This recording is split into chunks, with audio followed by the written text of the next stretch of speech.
Because of so many tests conducted in the government secondary school there, we discovered that the water they are taking causes a lot of sickness to the children. There are some, they urinate blood.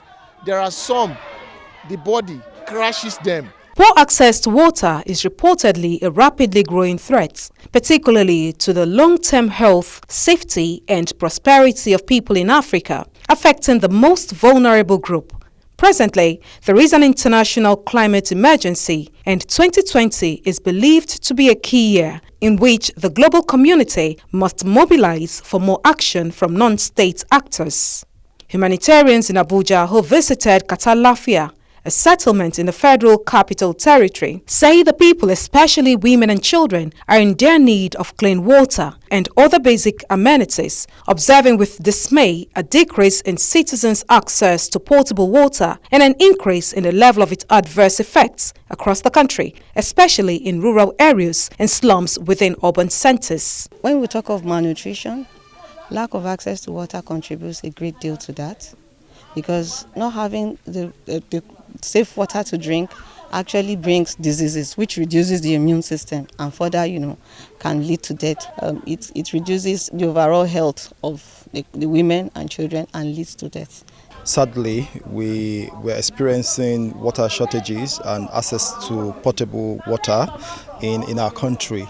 I mean, water is life, and if we have in our constitution the right to life, one of the ways of attaining that or ensuring that we have right to life or to live is to have access to potable water. According to development and humanitarian workers, Nigeria has for several years worked to ensure access to clean water for our citizens, but many challenges impede this process, revealing a need to bring together diverse actors from the public and private sectors to build support for increased national action to put Nigeria on a path to easy access to clean water.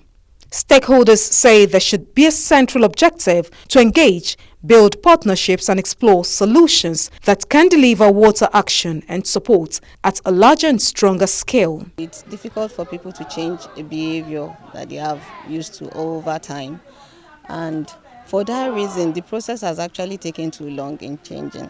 Funding has actually also contributed to this process for us to actualize this.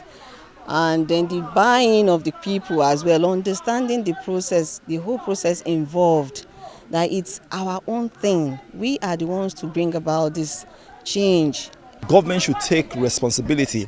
And one would ask the question, government takes responsibility for all the money spinning, in the exclusive list, and then neglect that which have direct, concern and impact on the people to concurrent or residual list. That's not fair enough. I think it's a misplaced priority. Data also suggests that achieving universal access to even basic sanitation service by 2030 would require doubling the current annual rate of progress. This remains critical to addressing increasing demand for water